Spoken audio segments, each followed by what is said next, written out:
Welcome to Satsunami, a Scottish variety podcast that discusses topics from gaming and films to anime and general interest. Join me, your host, Satsunami, as well as the rest of our Satsunami team for our takes on these very important pop culture topics. Sir, it's clearly a trap. I accept your fate! That happens 3 times in the film.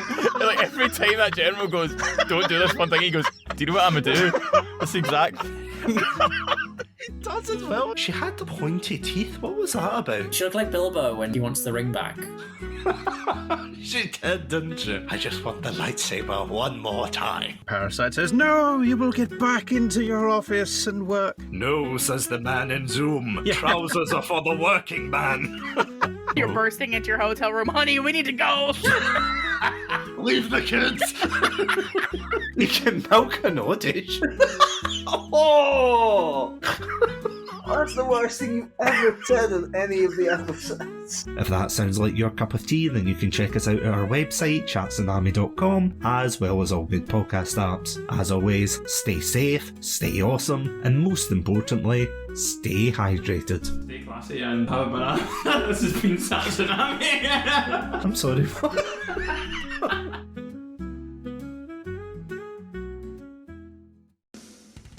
To say that Sonic's adaptations over the years have been divisive is a somewhat understatement, if anything. It's interesting comparing what we have now versus what came before, as the series now seems to be comfortable in its own quills, rather than needlessly self-deprecating. Many fans may point to shows like Sonic X, Sonic Boom, Sonic Prime, and even the live-action films as the pinnacle of adaptations. But in the 90s, and yes, I feel old just saying that, things were a little different. While I only managed to watch snippets of the show at the time, the holy trinity of cartoons I remember on repeat was Sonic SAT-AM, The Adventures of Sonic the Hedgehog, and Sonic Underground. And let me tell you, the 3 of them could not have been any more different from one another. Unlike today where Sonic's characterisation is more uniform, it was a somewhat Wild West era of adaptations as, depending on where you lived, you would probably get a different kind of Sonic. And while the discourse has raged across all corners of the fandom, the American adaptation was painfully 90s, as he embodied the cool dude with the attitude.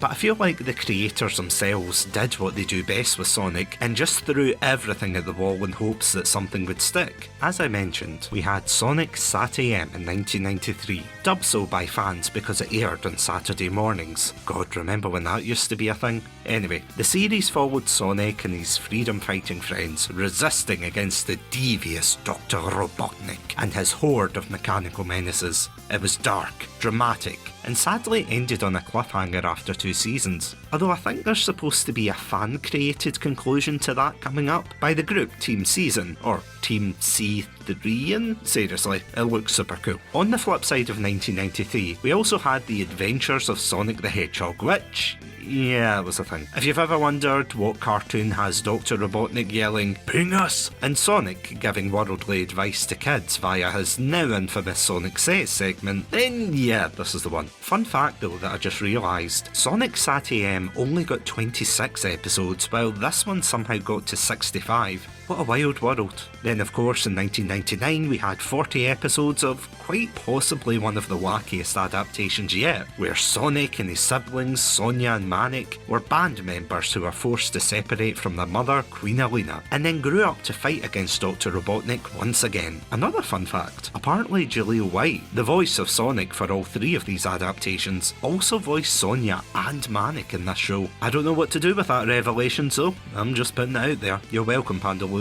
As the years went on, we had a variety of TV interpretations which varied in quality, from the OC makers such as Sonic X to the latest Sonic Prime show on Netflix. Each one brought something new to the table, but in terms of films, when you think of the phrase the Sonic the Hedgehog movie, your mind instantly goes to the 2019 movie, no doubt, or if not that, then it goes to the infamous original design for Sonic in those films. But in 1996, there was an idea brewing in the same year as the 5th anniversary, which is wild to think about. Although, to be fair, I don't think this was the intention of the film to be billed as an anniversary special. Directed by Katsutaka Ikigami, the film was an original video animation, earning the moniker Sonic OVA, which is what I'll be calling it from here on out. It is also called the Sonic the Hedgehog film, with the tagline, "Scrape some knuckles and catch some tails," which I know what they were going for with the character play on words there, but have you ever heard anyone say catch some tails? Because I've heard people say scrape your knuckles, but catch tails? Yeah, no, not a thing. At least not in these parts of the woods. But with that aside, it was released in 2 parts in Japan. It would not be released internationally until 1999, to coincide with the release of Sonic Adventure, and I've got to say, without going too much into it yet, this film is an enigma wrapped in 90s nostalgia. Never before have I seen something that somehow captures the essence of Sonic, while also simultaneously contradicting it. That's not to say it's bad by any means, but the choices made here are both brilliant and baffling. But after all these years, why does the OVA have such a grip in the fandom 30 years on? What made this one stand out above the others? And it is strange, isn't it? Well, hold on to your chili dogs as we speed through to find out. But first, we'll be right back after these messages.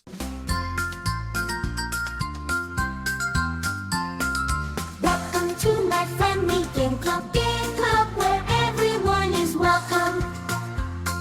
The podcast where we share, we play, we run and sing. Well, we don't run, but we do sing. Hey kids, are you looking for a new favourite fortnightly video game review podcast? Then boy howdy have we got the show for you. We take a different game every 2 weeks and we review them just like a book club. You can find us on all good podcasting platforms. And some of the sketchy ones too. Simply search for the Game Club podcast and join the club today. Howdy, I'm Luke from the Howdy Beans podcast, a variety podcast where I look into topics each week into the world of pop culture, like book reviews, where I delve deep into the expanded universe of Doctor Who, or a movie review on the 1998 cult classic The Mummy, or if you're very lucky, I might take a peek under the hood of video games both new and old. So what are you waiting for? Check out the Howdy Beans podcast now on YouTube, Spotify, Apple Podcasts, and anywhere else that you may find your podcast, and I'll see you very soon. You know, I'm sure the first time I saw this film was on YouTube way back in the day, when I was looking for Sonic related content and stumbled across this amazing looking animation. The fact this had flown under my radar for so long was inexcusable, so I just had to watch it as soon as possible. That being said, after finishing it, I felt rather conflicted. But before I go on, what is the OVA even about? Well, it's somehow both straightforward and baffling. Set in Planet Freedom, Sonic is summoned by the President of the Land of the Sky after his daughter Sarah is captured by Dr. Robotnik. When Sonic arrives to settle the score, Robotnik reveals that the Land of Darkness is under threat by the presence of Mecha Robotnik, as well as an unstable reactor in his city Robotropolis that will blow up the planet if not stopped. Thus begins Sonic and Tails' quest to stop the nefarious Doctor, who in the end has laid a trap for the dynamic duo in the form of Sonic's metal doppelganger, Metal Sonic. Will Sonic be able to stop his double and... Jesus Christ, this film's only 54 minutes? Right, okay, let's get the plot out of the way first. Story-wise, with the Sonic stuff, I really like it. It characterises him as a bit of a nonchalant menace, to be quite honest, as he has a very much, don't care attitude, which comes across as less carefree and more careless. Tails is more like a younger brother in a sense, with him dealing with the technical aspects of the plot, such as piloting their plane, the Tornado, and hacking into Robotnik's technology. What's also kinda funny is, it makes the same mistake as the Pokemon film around the same time, where it just assumes you know who Sonic the Hedgehog is, who Tails is, who Knuckles is, Robotnik, etc. So I feel as if for fans of the series at the time, and even fans now watching it, they'll be like, oh cool, it's Sonic the Hedgehog. But for parents who are forced to watch this alongside their children, yeah, I can see this is another one where they'd be rolling their eyes going, oh god, not again. And speaking of characters, we also get introduced to Knuckles, who I swear to God has his own stranglehold on the franchise with his appearance in this film. It's not so much him being in it that's notable, but rather the fact that he's got a new hat. But she's got a new hat.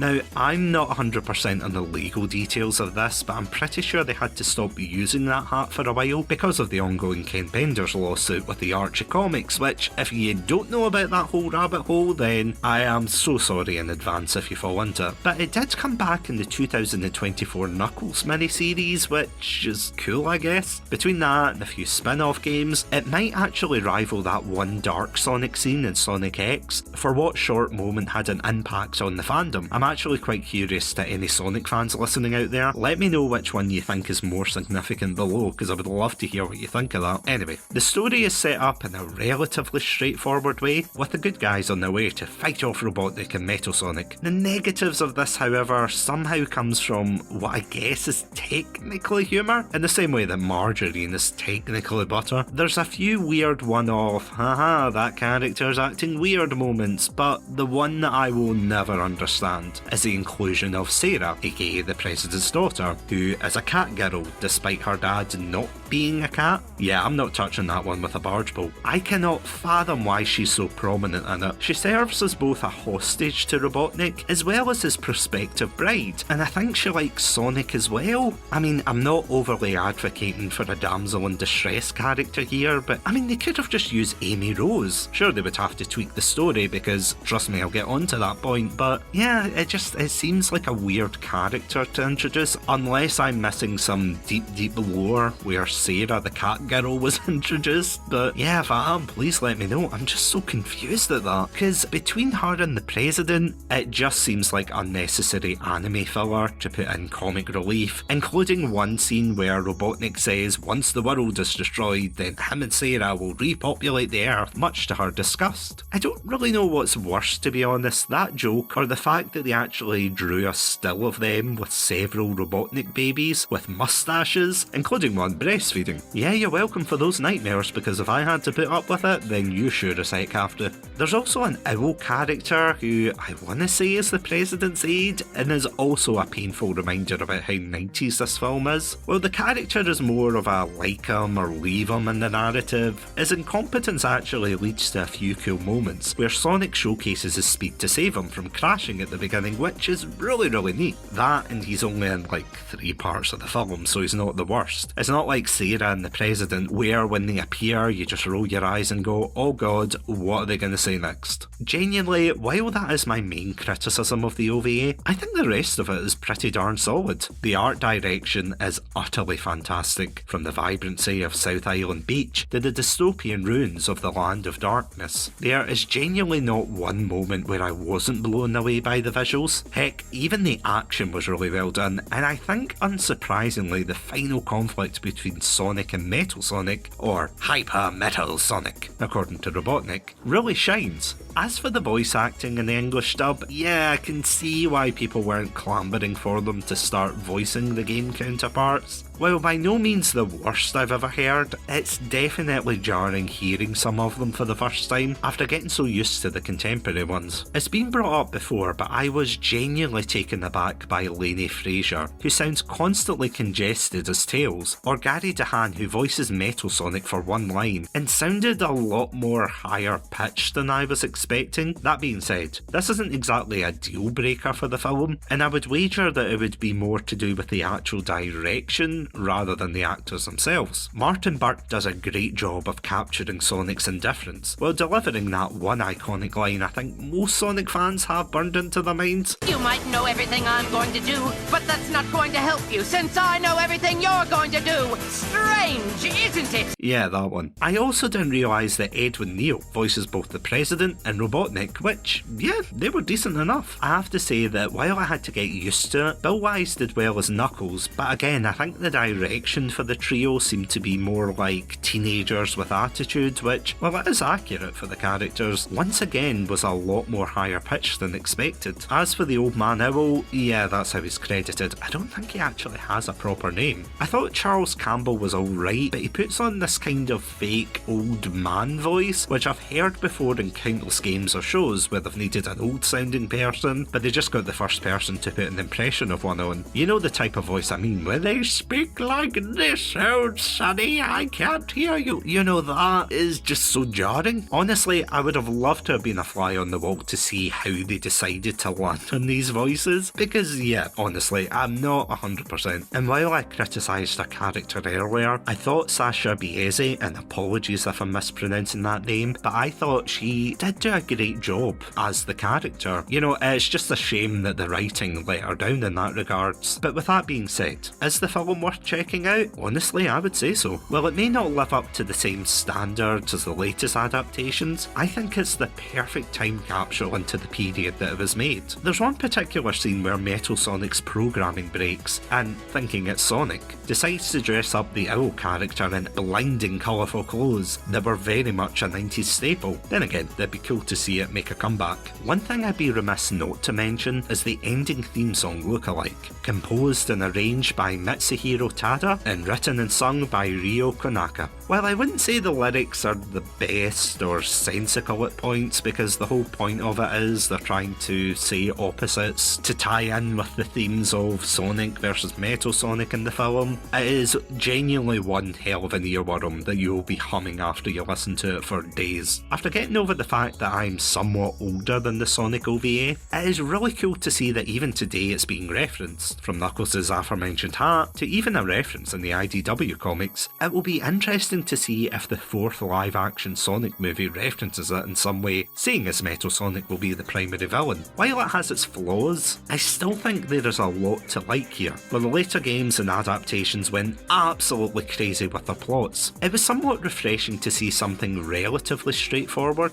They took the most iconic trio of the franchise and led them on a trademark Stop Robotnik and his dastardly plans adventure. So if you can put up with a little 90s corniness and sometimes questionable humour, then you're sure to have a fun time. But what did you think of this film? Was it a comfy nostalgic trip down memory lane, or one that should have remained in the land of darkness? Whatever the case, feel free to reach out and let me know. But as always, thank you all so much for listening to this episode of Satsunami. If you would like to hear more episodes from ourselves, then you can check us out at our website, chatsunami.com, as well as all good podcast apps. You can also hear further episodes there for our Sonic Anniversary month, which has been an absolute blast. A huge shout out to WysteriaMoth and SuperShadow271 for accompanying me. Huge shout out to our Pandalorian patrons, Robotic Battle Toaster, Ghostie and Cryptic1991. Thank you all so much for the support. And if you would like early access to episodes, exclusive episodes, commentary tracks, bloopers and all the juicy content, then you can check us out at our Patreon page, patreon.com/Chatsunami. This podcast is of course a proud member of the Podpack Collective. For more information, check us out at our Twitter/X page at Podpack Collect. But until next time, thank you all so much for listening to this month, and here's to 35 more years of Sonic. Stay safe, stay awesome, and most importantly, stay hydrated.